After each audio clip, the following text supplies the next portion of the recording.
छत्रपती शिवाजी महाराज, शाहू महाराज, अण्णाभाऊ साठे, महात्मा फुले, मौलाना आझाद, सावित्रीबाई फुले आज या ठिकाणी घरहक्क संघर्ष समन्वय समितीच्या वतीने आज आपल्या झोपड्यासाठी, आज आपल्या चाळीसाठी, आज आपल्या फेरीवाल्यासाठी आज या ठिकाणी आपण आपला हक्क मागण्यासाठी इथं आलेलो आहोत।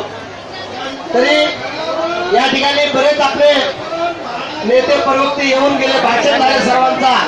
तरी आता आपल्या रिपब्लिकन सेनेचे महाराष्ट्राचे प्रमुख आशीर्वाद निकाळजे साहेब आलेले आहेत, आपल्या बारी बहुजन महासंघाचे ठाणे जिल्ह्याचे प्रदेशचे डबरेचे साहेब आलेले आहेत, तसेच त्या ठिकाणी आमदार काही चव्हाण येऊन गेलेले आहेत। आपण सर्वांचे भाषण ऐकलेले आहेत, आपण ऐकणार आहोत।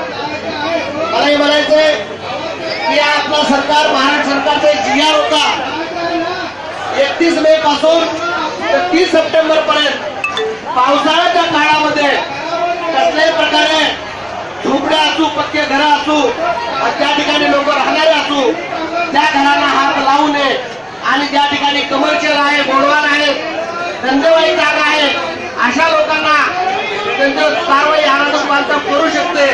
परंतु या ठिकाणी उद्या कोपर केंद्राला 7 तारखेला 7 जूनला आणि 5 तारखेला घनसोली जयश्री नगर साईबाबा मंदिरच्या पाठीमागे असे राहती घरं उद्ध्वस्त केलेले आहेत। याचा अर्थ त्या ठिकाणी नवी मुंबईचा जो प्रशासक आहे, सिडको असेल किंवा महानगरपालिका असो, त्या लोकांनी या कायद्याचा, त्या जिहाचा अपमान केलेला आहे। तर सर्वप्रथम त्या अधिकाऱ्यावर कारवाई व्हायला पाहिजे, ही आपली प्रमुख मागणी आहे।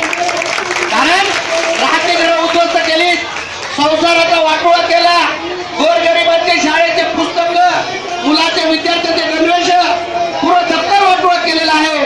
तर त्या अधिकाऱ्यांना मी विरोध करत असताना घनसोलीमध्ये त्या लोकांनी रामाडा पोलीस स्टेशन मध्ये मला 5 वाजेपर्यंत बसून ठेवले। त्यानंतर आमच्या रिपब्लिकन सेनेचे कार्यकर्ते 100-150 कार्यकर्ते रामाडा पोलीस स्टेशनला पोहोचल्यानंतर त्या ठिकाणी माझी सुटका करण्यात आली। नंतर आम्ही 5 तारखेला विचार केला आपण या आयुक्तावर करू, कारण ही जो घर पद्धती वाढायचं काही घ्यायलाच आहे का